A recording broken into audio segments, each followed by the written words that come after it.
Okay, good morning to all of you. ठीक है, so work energy power हमारा series चल रहा है, उनमें से ये लास्ट टॉपिक है बचा हुआ थोड़ा सा पावर। ठीक है, तो पावर के बारे में थोड़ा सा डिस्कस कर लेते। कहीं मुझे डर लगता था कि ये छूट ना जाए, तो थोड़ा सा मैं इसके बारे में रिकॉर्डिंग वीडियो बना रहा हूँ। ठीक है, तो पावर एग्जैक्टली क्या होता है? इट इज़ नथिंग बट हमारे जनरल लाइफ में जो बात करते हैं कितना पावर है, क्या है, ये थोड़ा सा अलग है। Power generally power is nothing but ये वर्क डन का पर यूनिट टाइम। आपने क्लास 9th में पढ़ा होगा कि power is nothing but work upon time. हम जनरली इस तरह से हम डिफाइन करते हैं। तो चलो इसे स्टार्ट करते हैं, वन बाय वन हमें डिस्कस करना है पावर एग्जैक्टली क्या होता है। ठीक है, तो लेट अस स्टार्ट। तो चलो ओके, सो सबसे पहले पावर को हम बिल्कुल फिजिक्स के लैंग्वेज में डिफाइन करेंगे। So power is nothing but work done. Simple work पता है, force into displacement, work done divided by per unit time taken to work. ठीक है, टाइम कितना, जो काम करने के लिए जितना समय लगेगा उसका टाइम, यानी time taken to do work. Okay, that is simple definition. तो P इज इक्वल टू बन जाएगा work delta W divided by delta T। Simple. Okay, so ये हमारा बन गया पावर। ठीक है, ये बन गया पावर। चलो इसकी यूनिट एंड डायमेंशन बाद में इसकी मैकेनिकल पावर के बारे में डिस्कस करते हैं। चलो इसकी यूनिट डिस्कस कर लेते हैं। इसकी यूनिट क्या रहेगी? ठीक है, यूनिट क्या रहेगी? जनरल यूनिट क्या रहेगी? एक तो किलोवाट रहेगी, या फिर मेगावाट रहेगी, या फिर HP रहेगी, या फिर वर्क का होता है जूल पर second. General unit MKS unit की अगर बात करें, MKS यूनिट की बात करें तो इसमें हम पावर वर्क को मेज़र करते हैं जूल में, एंड टाइम को मेज़र करते हैं सेकंड में। जूल पर सेकंड रह सकता है, या फिर CGS की अगर बात करें, चलो सेकंड लाइन, अगर CGS की बात करें, ये रिस्मिकल है, CGS की बात करें, CGS की बात करें तो वो अर्ग पर सेकंड हो जाता, अर्ग पर सेकंड हो जाएगा। सिंपल है। उसके बाद उसका अगर फिर से अगर हम इसे थोड़ा सा आगे बढ़े तो और कुछ बेसिक यूनिट है, जैसे कि किलोवाट। ठीक है, किलोवाट ये भी एक अच्छा खासा यूनिट है। वैट, मेगावाट ये भी अच्छा खासा यूनिट है। देन आपको HP, ठीक है, HP हॉर्स पावर। तो 1 HP इज इक्वल टू कितना वैट रहेगा, ये आपको पता होना चाहिए। 1 HP इज इक्वल टू 746, ठीक है, वैट। ये जनरल इक्वेशंस है, ये आपको जनरल याद होना चाहिए। चलो, तो ये हो गया। उसके बाद इसका थोड़ा सा डायमेंशन और मैकेनिकल पावर की डेफिनेशन देखते हैं। ठीक है, डायमेंशन निकालने की अगर कोशिश करें तो डायमेंशन की क्या रहेगी? डायमेंशन से पहले हम क्या करेंगे, थोड़ा सा मैकेनिकल पावर को डिफाइन करेंगे। ठीक है, मैकेनिकल पावर क्या होता है, थोड़ा सा ध्यान दो। एक काम करते हैं, तो मैकेनिकल पावर मैं यहाँ पे लिखने की कोशिश करूँगा। मैकेनिकल, ये थोड़ा सा अच्छा, ठीक है, मैकेनिकल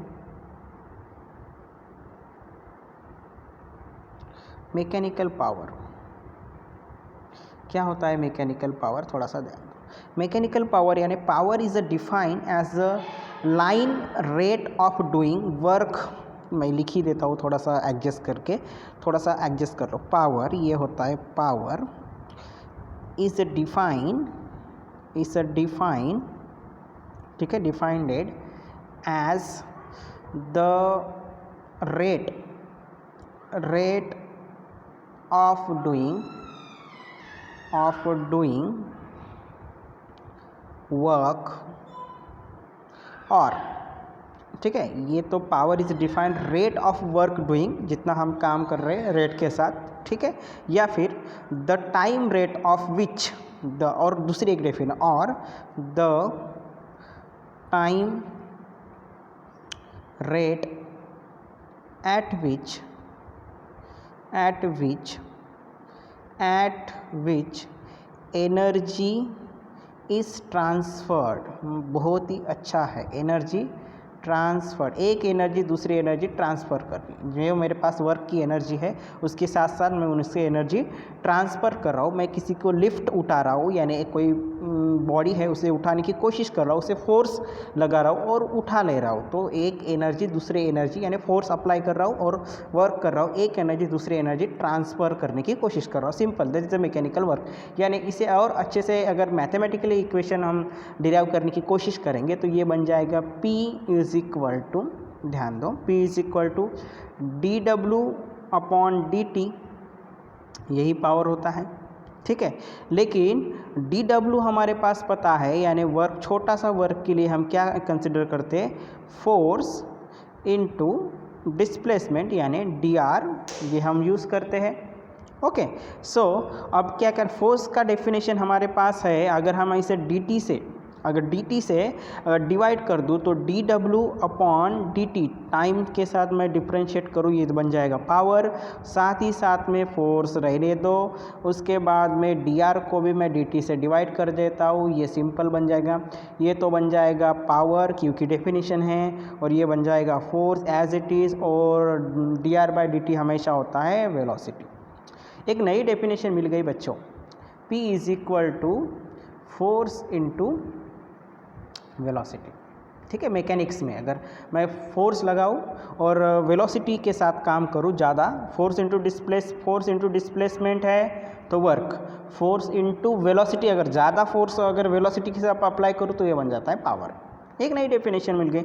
अब इसकी हम डायमेंशन निकालने की कोशिश करते हैं। चलो, डायमेंशन क्या हो सकता है, बिल्कुल याद नहीं करना है, कितना कितना चीज़ें याद करोगे, बिल्कुल याद नहीं करना है, बस निकलो, power P is equal to, okay रहेगा, वर्क फोर्स, ठीक है, ओके, एंड वेलोसिटी, ओके, ये लो वेलोसिटी। आपको फोर्स का डायमेंशन पता है, मुझे याद है, आपको भी पता होना चाहिए, m का पावर 1, ओके, L का पावर 1 और T का पावर -2 में रहता है, ठीक है, T का पावर -2 में।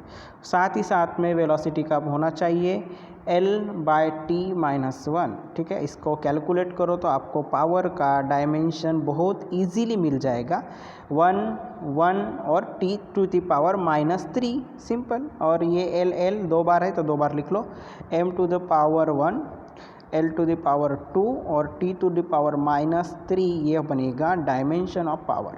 वेरी सिंपल, वेरी इजी, ठीक है। यूनिट हो गया, डायमेंशन हो गया। अब बात करते हैं किसकी, थोड़ा सा इसके बारे में हम इसका रिलेशन देखते हैं, टाइम और डिस्टेंस एंड वेलोसिटी के साथ क्या है, डिस्टेंस के साथ इसका रिलेशन क्या रहेगा और टाइम के साथ इसका रिलेशन क्या रहेगा। चलो फटाक से काम करते हैं। तो मैं स्लाइड बढ़ा देता हूँ, एक काम करता हूँ, स्लाइड कम जाएगी तो मैं ऐड कर देता हूँ, ओके, 10 तक, ओके, और ये यहाँ से स्टार्ट कर देते हैं, ओके। अब देखो, अगर वेलोसिटी एंड टाइम रिलेशन, अगर पावर में अगर मैं बात करूँ, वेलोसिटी यहाँ पे स्टार करके, वेलोसिटी, ठीक है, यानी थोड़ा सा पेन स्मूथ, ठीक है, चलेगा। वेलोसिटी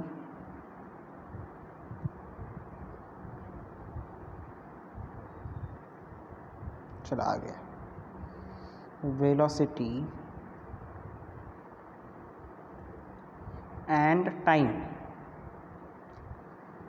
इनका रिलेशन क्या रहेगा, ठीक है, पावर में।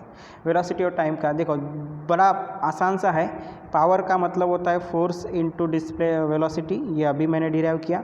तो पावर का मतलब power, force into mass into acceleration into velocity, ये हमारे पास अभी भी है, ठीक है, ये ले लो वेलोसिटी, ओके। अब क्या करेंगे, जो जो चीज़ें कांस्टेंट है वो बाहर ले लो, पटाख से ले लेते हैं, ठीक है। P इज इक्वल टू, ठीक है, P is equal to mass बाहर ले लो, ठीक है। एक्सेलरेशन का मतलब होता है dV/dt बराबर है dV/dt इंटू वेलोसिटी, ये रहेगा। अब क्या करते हैं, लाइक चीज़ें नज़दीक लाओ, सेपरेट करो, यानी V/dV ये रहेगा इज इक्वल टू, ठीक है, ये उधर लेके जाओ, ठीक है, तो ये क्या होगा, पावर बाय मास, ठीक है, ये इधर शिफ्ट कर लो। उसके बाद में ये क्या रहेगा, power by mass upon dt, ये रिलेशन बनेगा। अब इसे सॉल्व करते हैं, ठीक है, इसे सॉल्व करते हैं। अब क्या करेंगे, जनरल इक्वेशंस, यानी अपने पास नया इक्वेशन क्या मिला है, v, इसे इंटीग्रेट कर लो, यानी integrate v dv is equal to integration power divided by mass into dt। ठीक है, इंटीग्रेट करने के बाद लेकिन इंटीग्रेट कैसे करेंगे, सपोज टू भी कोई कार जा रही है, इनिशियल वेलोसिटी इसका u 0 लिख लेते हैं। ठीक है, इंटीग्रेट करते हैं, इनिशियल वेलोसिटी u के साथ 0 कर लो, और उसकी कार की कोई या फिर कोई भी बॉडी है उसकी फाइनल वेलोसिटी v लिख लो। हाँ v, ठीक है, फाइनल वेलोसिटी v। अब क्या करेंगे, यहाँ पे वेलोसिटी v dv रहेगा is equal to integrated time के साथ करना है, तो ये कांस्टेंट चीज़ें बाहर निकाल लो, पावर कांस्टेंट है, मास कांस्टेंट है, जो कांस्टेंट चीज़ें है इंटीग्रेट करना है। जो इनिशियल टाइम उसका 0 है उस गाड़ी का, तो एक्सेलरेशन भी इनिशियल वेलोसिटी 0 रहेगा, वेलोसिटी 0, टाइम भी 0, और कुछ समय बाद t समय बाद गाड़ी चलेगी तो इसकी फाइनल वेलोसिटी v रहेगी। इसका आंसर ये रहेगा dt। ठीक है, और इसे आगे बढ़ते हैं, आगे कैलकुलेट करते हैं। तो आगे में क्या रहेगा, इसको सॉल्व करो बिंदास करके, इसे अप्लाई करो, v square is equal to ये वी स्क्वायर इज, ये फार्मूला अप्लाई करो तो बन जाएगा वी स्क्वायर, सॉरी ओके, थोड़ा सा फार्मूला अप्लाई कर लेते हैं, तो ये बन जाएगा वी स्क्वायर बाय 2। ठीक है, initial velocity 0, final velocity by v है, okay, is equal to P upon M हो गया। उसके बाद में इंटीग्रेट करने के बाद ये क्या बन जाएगा, simple D T time indication T रहेगा, ये टाइम अपर लिमिट, ये लोअर लिमिट। 0 का अगर अपर लिमिट 0 है कुछ नहीं रहेगा, उसका छोड़ दो, ये बन जाएगा वी स्क्वायर बाय 2। ठीक है, और इसका तो कुछ नहीं, 0 का छोड़ दीजिए, और ये बनेगा पी एम। ठीक है, m इज़ अ कांस्टेंट, तो m is a constant, t का इंटीग्रेशन 0 के साथ नहीं, अपर लिमिट सिर्फ t के साथ t रहेगा। ओके, यहाँ तक तो क्लियर है। अब क्या करेंगे, अब देखो वी स्क्वायर ये उधर लेके जाओ, तो वी स्क्वायर बन जाएगा 2pm, ठीक है, इंटू t रहेगा। अगर मैं ये स्क्वायर हटा दूँ तो क्या बन जाएगा, ये स्क्वायर हटाने के बाद तो t ये सब अंडर रूट में जाएगा, तो v is equal to under root of 2pm, ठीक है, into under root of t। ठीक है, या फिर v इज इक्वल टू ये 2pm, ठीक है, इसकी पावर 1/2 और t की भी पावर 1/2। इसका मतलब v का रिलेशन t के साथ रूट के साथ है, यानी v is directly proportional to t की पावर 1/2। तो वेलोसिटी टाइम का रिलेशन, ये काफ़ी अच्छा क्वेश्चन है, वेलोसिटी टाइम का रिलेशन हमेशा पूछते हैं, तो ये आपको वेलोसिटी टाइम रिलेशन मिल गया। ठीक है, अब बात करते हैं, साथ ही साथ 2 मिनट में इसका ही हम आंसर थोड़ा सा एक्सटेंड कर लेते हैं कि एग्जैक्टली वेलोसिटी टाइम रिलेशन हो गया। अब डिस्टेंस टाइम रिलेशन क्या होता है, चलो डिस्टेंस टाइम रिलेशन थोड़ा मेज़र करते हैं।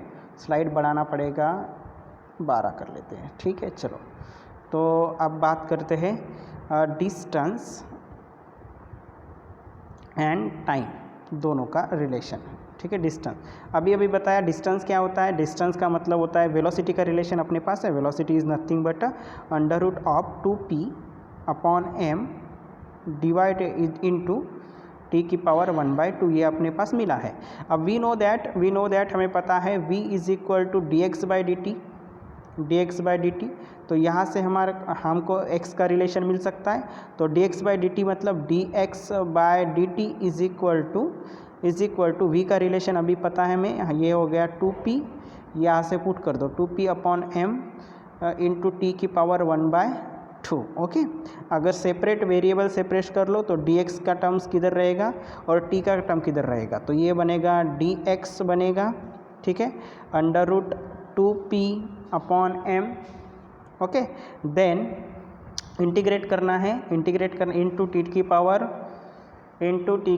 1/2, ओके सिंपल, ये अपने का सेपरेशन हो गया और dt को उधर लेके चलो इनटू dt। ओके अब इसी टर्म को क्या करेंगे, सीधा सीधा हम इंटीग्रेट कर देंगे, इंटीग्रेट कर दो, इंटीग्रेट कर दो। ठीक है, अब इंटीग्रेशन कहाँ से कहाँ करना है, ये थोड़ा सा आपको ये करना पड़ेगा, इंटीग्रेट करना है। तो इंटीग्रेट करेंगे हम इसे like that, 0 suppose to initial distance, integration of dx is equal to 0 से टाइम t। ओके 0 से स्टार्ट करेंगे और कहाँ तक करेंगे, फाइनल x t तक। ओके 0 से हम इंटीग्रेट करेंगे x तक। ओके डिस्टेंस जहाँ भी है वहाँ तक। उसके बाद में इसका इंटीग्रेशन इज इक्वल टू 2, ये क्या रहेगा 2pm, इंटीग्रेशन टाइम t 0 रहेगा तो ये रहेगा t is equal to time t। Okay so time इधर ये रहेगा 1/2 dt। सिंपल इंटीग्रेशन करो और अप्लाई करो। इन ds का इंटीग्रेशन सिर्फ x रहेगा। ठीक है, ds का इंटीग्रेशन यहाँ पे x रहेगा और ये तो सभी चीज़ें कांस्टेंट है, तो 2pm। ठीक है 2pm अंडर रूट में एज इट इज़।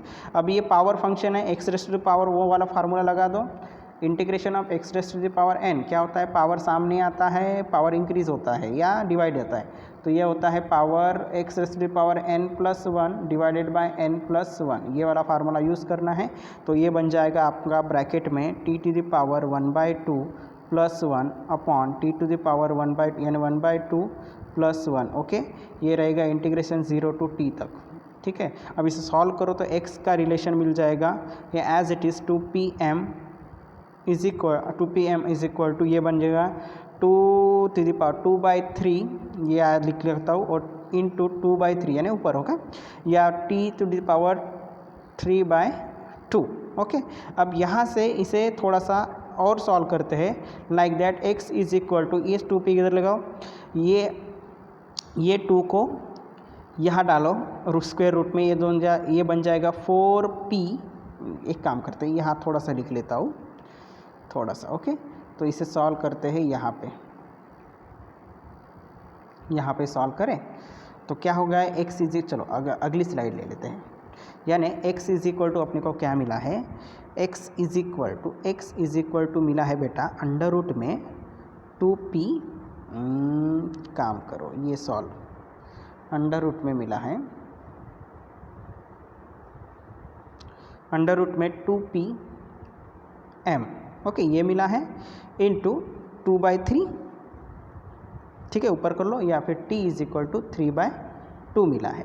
अब इससे क्या करते हैं, 2 को अंदर ले लो तो x is equal to 4p into ये 9m मास हो जाएगा, ये अंडर रूट में, सॉरी ये 8 हो जाएगा, एब्सोल्युटली थोड़ा सा गलत हो गया, यहाँ पे 4 नहीं, स्क्वायर रूट अंडर रूट है इसलिए ये 8 हो जाएगा, ये under root as it is. Okay और ये t की पावर 3/2। चलो ये भी रिलेशन में, ये सारी चीज़ें कांस्टेंट है तो x is the directly proportional t की पावर 3/2। ये दोनों रिलेशन काफ़ी इंपॉर्टेंट्स है रिगार्डिंग टू योर एग्जामिनेशन, कि x के साथ रिलेशन t का क्या होता है, ये होता है, और v के साथ रिलेशन क्या होता है, v के साथ 1t की पावर 1/2 होता है, वेलोसिटी के साथ ये, डिस्टेंस के साथ ये अच्छे से करके रखो। आगे हम इसके न्यूमेरिकल लाइव सेशन में देखेंगे। Okay thank you.